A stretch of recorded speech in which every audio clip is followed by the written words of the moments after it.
Hello students, मैं आशीष कुमार आज आपको कक्षा 11 की मैथ पाठ 1 समुच्चय प्रश्नावली 1.1 में उसके आगे जो प्रश्न हैं उन्हें बताने जा रहा हूं।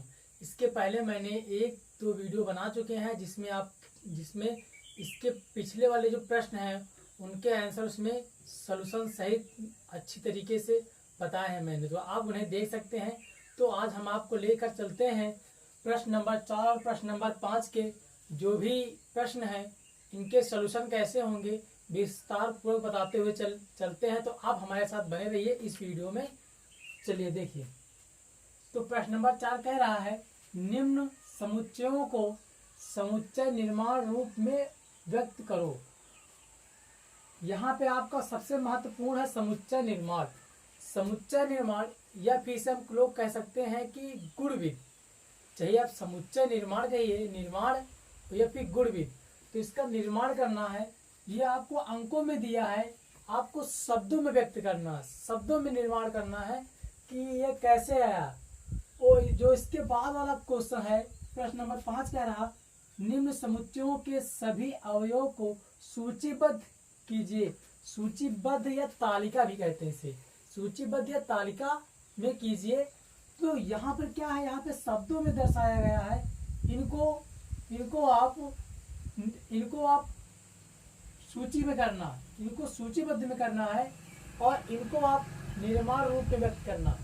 तो देखिए, ये जो आपके हुए हैं, ये जो आपके प्रश्न हैं, ये इस समय निर्माण विधि या गुण विधि में लिखे हुए हैं, और जो आपके ये लिखे हैं ये आपके सूचीबद्ध रूप में लिखे हैं। तो जो ये चीज लिखे हैं इनको इसमें लिखना है और इनको इसमें लिखना। कहने का मतलब जो आपके ये सूचीबद्ध रूप में लिखे हुए हैं इनको निर्माण विधि में लिखना है, शब्दों के रूप से, शब्दों के माध्यम से बताना है कि ये इनको हम क्या लिख सकते हैं। तो अब चलते हैं पहला प्रश्न। इसमें है पहला प्रश्न कह रहा है कि 3, 6, 9, 12 जो इसकी सारणी जो क्रमबद्ध तरीके से पहला प्रश्न है 3, 6, 9, 12। तो ये 3, 6, 9, 12 कैसे आया है, तो इसको सोचने के लिए देखिए, सबसे पहले 3 का आगे 6, 9 फिर 12। तो यहाँ से आप सोच सकते हैं कि शायद 3 आ रहा। देखिए 3 का दुगुना 6, अब 6 का दुगुना नहीं हुआ, 6 का यहाँ पे दुगुना नहीं हुआ, यहाँ पे 3 जोड़ा गया है, 3 दूनी 6, 3 त्रिका 9, 3 चौको 12। तो यहाँ पे आपको समझ में आ रहा है कि 3 का टेबल पढ़ा गया है। तो इसको हम ये लिख सकते हैं यक्स अनुपात यक्स बराबर 3 का पारा पैसे लिखेंगे। अगर 3 गुणे n कर दें तो n का मान 1 रखेंगे तो 3 1 9 3, तो n का मान अगर आप 2 रखेंगे तो 3 दूनी 6, n का मान 3 रखेंगे तो 3 त्रिका 9, n का मान अगर 4 रखेंगे तो 3 चौको 12। तो इस प्रकार से इसको हम लिख सकते हैं 3n। समझने का प्रयास करो कि इसको हम शब्दों के माध्यम से ऐसे लिख दें कि यदि अगर इसको हम फिर में लिखना चाहें, अगर हम इन निर्माण विधि को फिर सूचीबद्ध में करना चाहें तो वही चीज लिख सकते हैं। जिस प्रकार से आप √2 को 2 की घात 1/2 भी तो लिख सकते हैं, आप 2 को √2 गुणे √2 भी तो लिख सकते हैं। तो उसी प्रकार से इनको ऐसे लिखना शब्दों के माध्यम से किसको आप फिर सूचीबद्ध में भी लिख सकें पढ़ने के बाद। तो यहाँ पे 3n जहां देखिए, यहाँ पे अगर 1 मान रखते हैं तो 3 1 9 3, 2 रखते हैं 3 दूनी 6, 3 रखते हैं 3 त्रिका 9, 4 रखते हैं तो 4 3 12। तो इसलिए आप जो यहाँ पे n का मान है ये तो ये 1 के एक से तो बड़ा होगा, लेकिन यहाँ पे आपने यहाँ पे 1 रखा है इसलिए 1 के बराबर होगा। इससे आप ये कह सकते हैं इनका मान या तो 1 के बराबर होगा या 1 से बड़ा होगा। तो यहाँ पे ये तो 1 भी रखेंगे और 1 से बड़ा भी रखेंगे। जब इधर रखेंगे तो आप ये लिख सकते हैं कि n का मान अभी 4 से छोटा है लेकिन 4 तक यहाँ रख रहे हैं, इसलिए आप इसको ये लिख सकते हैं कि n का मान 4 से छोटा होगा। अगर आप ये नहीं लिखना चाहते हैं तो यहाँ पर दूसरा चीज लिख सकते हैं यहाँ से आप n का मान 1 लिखते हैं और 1 रखते हैं, 2 रखते हैं, 3 रखते हैं, 4 रखते हैं, तो यहाँ पे ये लिख सकते हैं n का मान 0 से बड़ा होना चाहिए और 5 से छोटा होना चाहिए। तो ये भी आप रख सकते हैं। 0 के बाद क्या आएगा 1 2 3 4, 5 से छोटा क्या है 4, तो ये भी लिख सकते हैं, ये भी लिख सकते हैं, तो कोई समस्या नहीं आपको। तो आप समझ चुके होंगे कि हमको इसको इस रूप में इस तरीके से लिखना है। यदि अगर इसको हम फिर सूचीबद्ध में बदले तो बदल सकते हैं। कैसे? 3n है तो इसका मान यहाँ से देखेंगे n का मान 1 से लेकर 4 तक रख सकते हैं। तो 3 1 9 3, 2 रखेंगे 3 दूनी 6, 3 रखेंगे 3 3 9, 3 रखेंगे 3 4 रखेंगे 4 3 चौको 12, तो तुरंत दर्शा देंगे। दूसरा देखिए, अच्छा दूसरा देखिए 2 4 8 16 32, ये कैसे लिखा गया?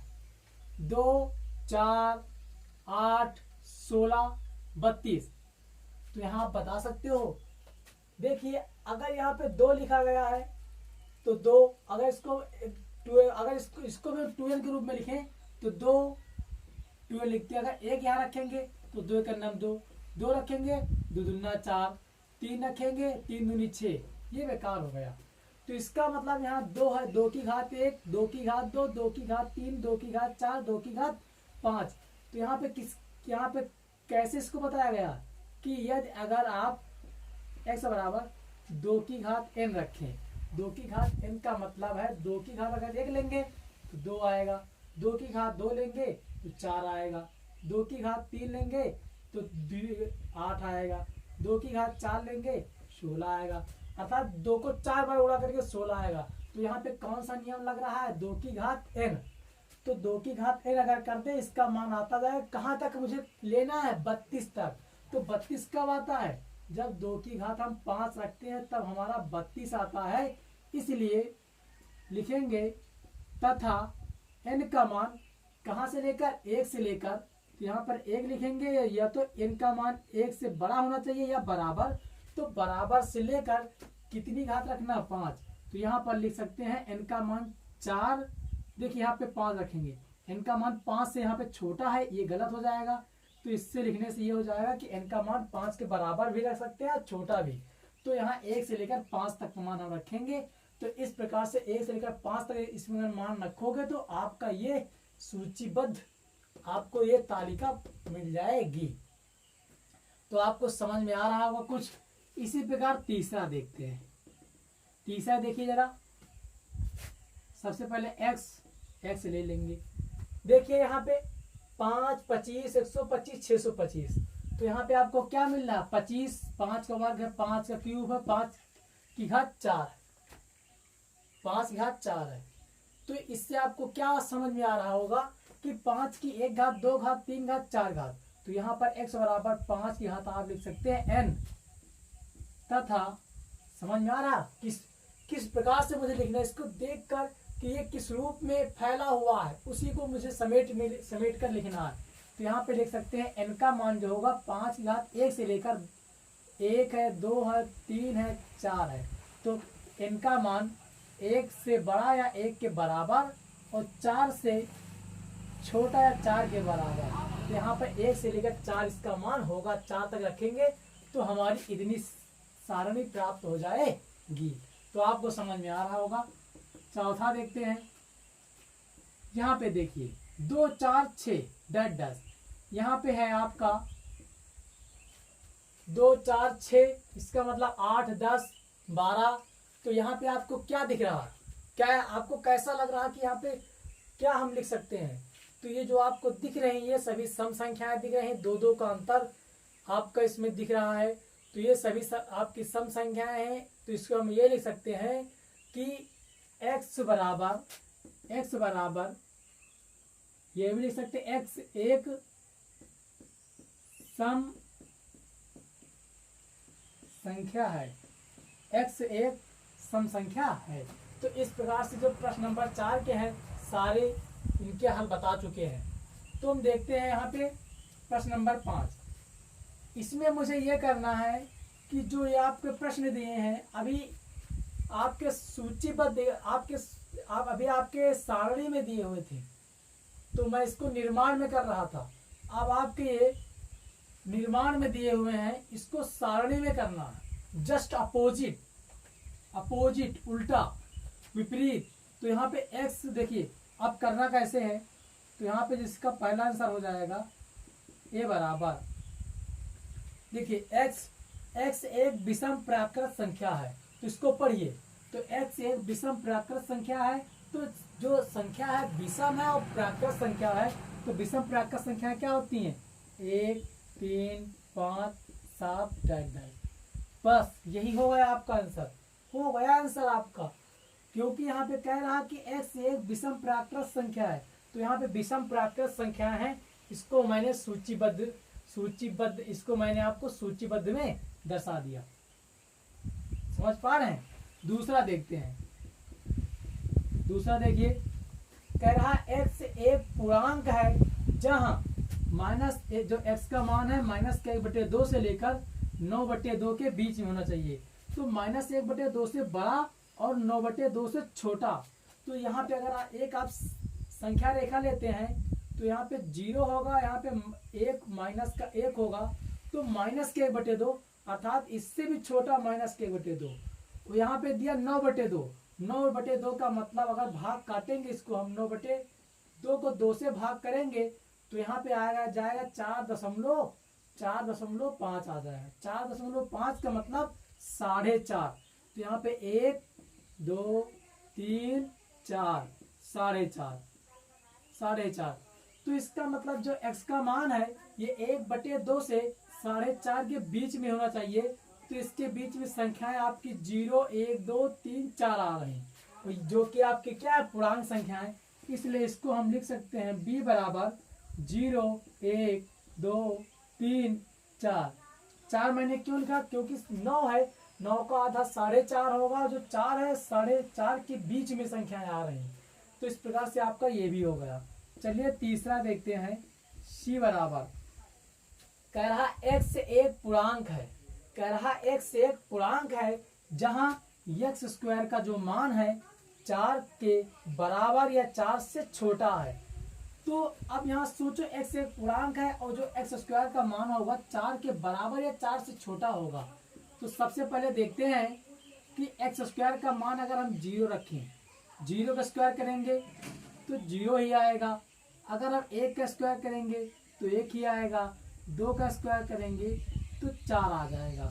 तो इसका मान 0 हुआ, 1 हुआ और 2 हुआ। लेकिन पूर्णांक संख्या है, कह रहा पूर्णांक है तो माइनस की भी हो सकती हैं।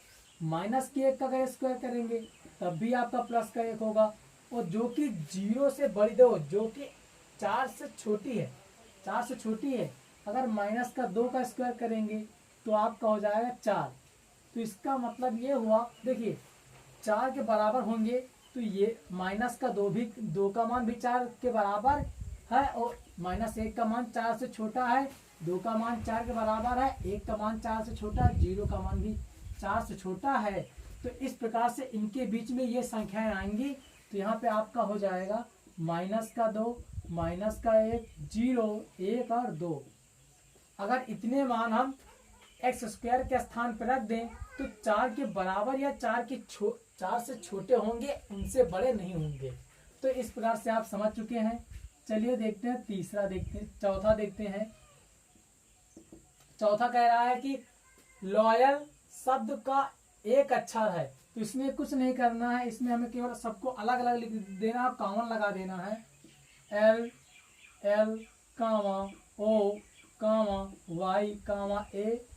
तो जो L दोबारा है इसे हम दोबारा रिपीट नहीं करते, क्योंकि समुच्चय एक ऐसा सेट है जिसमें कोई भी संख्या दोबारा रिपीट नहीं की जा सकती है। तो इस प्रकार से आपका पांचवा देखेंगे। पांचवा कह रहा है कि x वर्ष का एक ऐसा महीना है जिसमें 31 दिन नहीं होते हैं। तो आपको ये बताना कि x जो आपके एक वर्ष होते हैं, इसमें कितने ऐसे महीने हैं जिसमें 31 दिन नहीं होते हैं। तो यहाँ पे ई बराबर देखेंगे तो आपके जनवरी में 31 दिन होते हैं, तो आपका हो गया फरवरी में 28 से 29 दिन होते हैं, मार्च में 31 दिन होते हैं, अप्रैल में आपके 30 दिन होते हैं, मई में 31 दिन होते हैं, जून में आपके 30 दिन होते हैं, जुलाई में भी 31 होते हैं, अगस्त में भी 31 होते हैं, और सितंबर सितंबर सितंबर सितंबर में भी आपके 30 दिन होते हैं, अक्टूबर में 31 होते हैं, नवंबर में भी आपके 30 दिन होते हैं। तो इसका कहने का मतलब ऐसे कितने महीने हैं जिसमें 31 दिन नहीं होते हैं? तो 1 2 3 4 5 ऐसे महीने हैं एक वर्ष में जिसमें 31 दिन नहीं पाए जाते हैं। तो आपका ये जो प्रश्न था 5वां है, ई नंबर। लास्ट देखते हैं 6वां में कह रहा है कि अंग्रेजी वर्णमाला का एक व्यंजन है जो के से पहले आता है। तो अंग्रेजी वर्णमाला का वो व्यंजन है, व्यंजन होना चाहिए, आपका वावेल नहीं, स्वर नहीं, व्यंजन होना चाहिए, और जो के से पहले आता है तो इसको लिख सकते हैं एफ बराबर, तो ए आपका स्वर हो गया तो ए नहीं लिखेंगे, बी सी डी ई भी नहीं लिखेंगे, ई स्वर है, एफ जी एच आई भी नहीं लिखेंगे, जे और के नहीं लिखेंगे क्योंकि के से पहले आता है। तो इतनी हमारी इस अल्फाबेट है जो के से पहले आता है। तो इस प्रकार से प्रश्नावली 1.1 में पाठ समुच्चय के 4 और 5 के जो प्रश्न हैं इनका हल हम विस्तार से बता चुके हैं। यदि अगर आपको यह वीडियो पसंद आए तो इसे लाइक, सब्सक्राइब और शेयर जरूर करें। हम आपके इसके अगले वाले वीडियो में आपको जो इसमें एक नंबर और बचा है उसको भी हल करा देंगे। इसके बाद आपकी अगली प्रश्न चलेगी। तो आज यहीं तक।